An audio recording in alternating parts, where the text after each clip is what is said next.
حیرت ہوتی ہے کہ دو چار حاجی صاحب ہمارے سامنے بیٹھ کر کے واقعات بیان کر رہے ہیں، اس محلے میں ایسا چل رہا ہے، اس محلے میں ایسا چل رہا ہے، دل پر چھریاں چلتی ہیں اور افسوس آپ کے اوپر ہوتا ہے، آپ ان سب کو تماشا سمجھ کر کے بیان کر رہے ہو، امت لٹ رہی ہے اور آپ کہانیاں بیان کر رہے ہو۔ کیا مسلمانوں میں ایسا کوئی مقدمہ ہو سکتا ہے کہ بھائیوں نے مل کر کے اپنی بہن سے زنا کیا ہو؟ یہ معاملات یہاں پر موجود ہیں، پائے جا رہے ہیں۔ کلیجہ منہ کو آتا ہے بیان کرنے میں، یہ کون سی قوم میں آ گئے؟ کیا یہ رسول اللہ صلی اللہ تعالی علیہ وسلم کی وہ امت ہے جس کو قرآن نے خیر امت کہا تھا؟ کیا وہ نوجوان ہیں؟ ہمارے جو علاقے یہاں پر میجورٹی کے ہیں، پولیس کے ڈپارٹمنٹ کے اور دوسری جگہوں پر وہ مذاق کی جگہ بنے ہوئے ہیں، اگر ان علاقوں کا نام لے لو تو لوگ شرماتے ہیں۔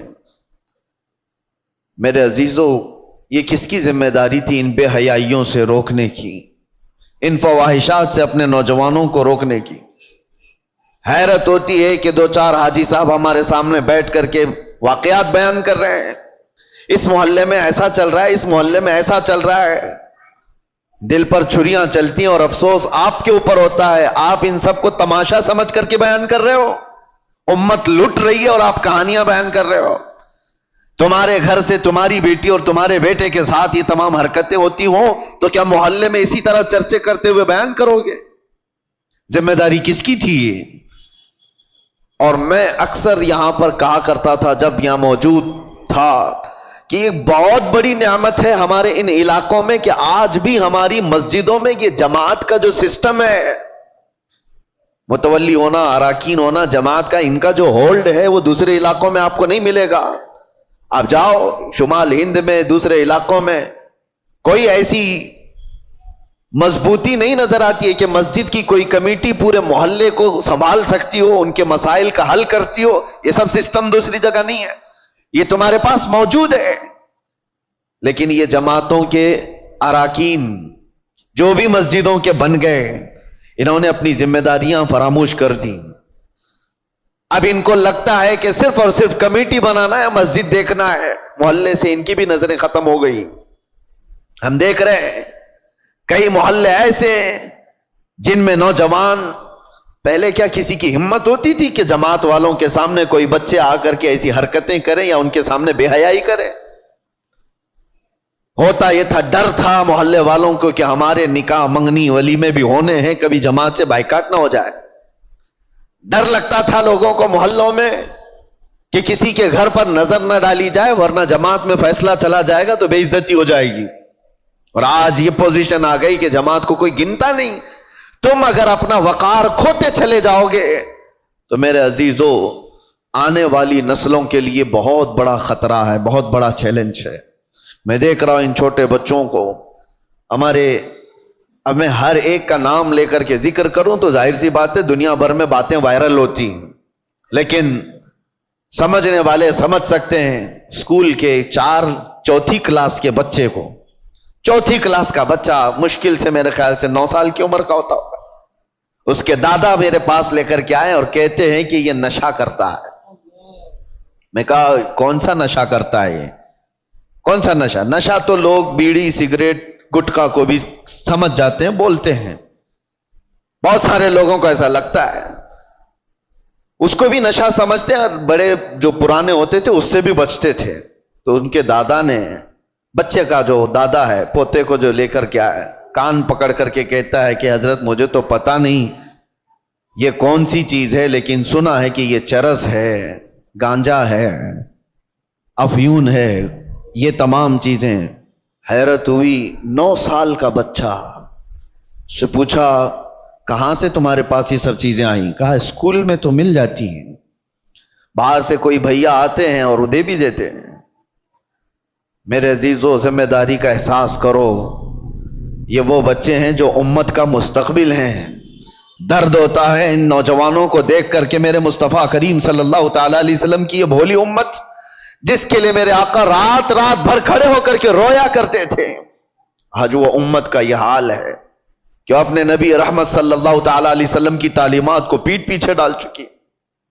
حالات ایسے کہ نوجوان آج یہی سوچ کر کے بیٹھ گئے جیسی ان کی عمر 16 سال کے اوپر ہونے لگی سب سے پہلا ان کا کام ہے کہ کوئی لڑکی کو پھانس لیا جائے, اس سے معاشقہ کریں, عشق کی داستانیں لکھی جائیں گی. یہی ساری زندگی کے مقاصد ہیں تمہارے.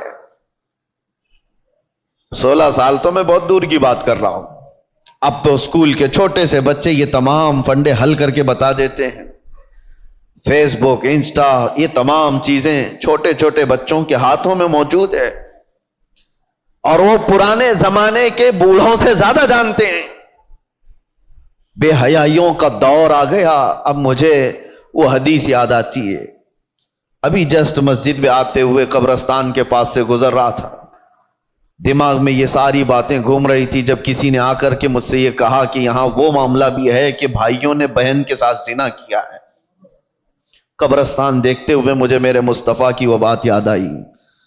اللہ کے نبی صلی اللہ تعالی علیہ وسلم نے ارشاد فرمایا تھا, ایک دور تم پر ایسا آئے گا کہ تم قبرستان کے پاس سے گزرو گے تو تمہیں یہ خیال آئے گا کاش میں اس میں ہوتا تو زیادہ اچھا ہوتا, کیونکہ جو جا چکے, جو دفن ہو چکے, وہ بہت سارے فتنوں سے محفوظ ہو گئے ہیں. ہمارا حال ہے ابھی مقابلے کا. ہمیں یہ چیلنجز کا مقابلہ کرنا ہے. گناہوں کا ایسا دور دورہ ہے, کس سے کہا جائے. کبھی اس بات کا بھی ڈر لگتا ہے کہ پوری جماعت امت مسلمہ کو اپنے ٹارگٹ پر رکھی ہوئی ہیں. تمہیں کیا نہیں پتا, آج نہیں دیکھتے ہو کہ اس صبح سے شام تک سوشل میڈیا بھرا ہوا دکھتا ہے, اسلام کو گالیاں دینے والوں کی ایک انبار ہے. نبی پاک صلی اللہ تعالی علیہ وسلم پر نشانے نہیں بنائے جاتے. آج ٹی وی کھولو, کسی چینل کو دیکھو تو اسلام کا مذاق اڑانے والے کتے بیٹھے ہوئے ہوتے ہیں, بھونک رہے ہوتے ہیں.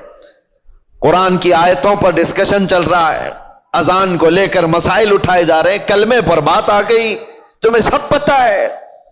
اور ان حالات میں جب گھر کو آگ لگی ہوئی ہے, نوجوان بچے عیاشیوں میں مبتلا ہے, یہ لڑکیوں کو پھنسانے میں مبتلا ہے, فیس بک چیٹ کرتے ہوئے پوری راتیں گزارنے میں مصروف ہیں.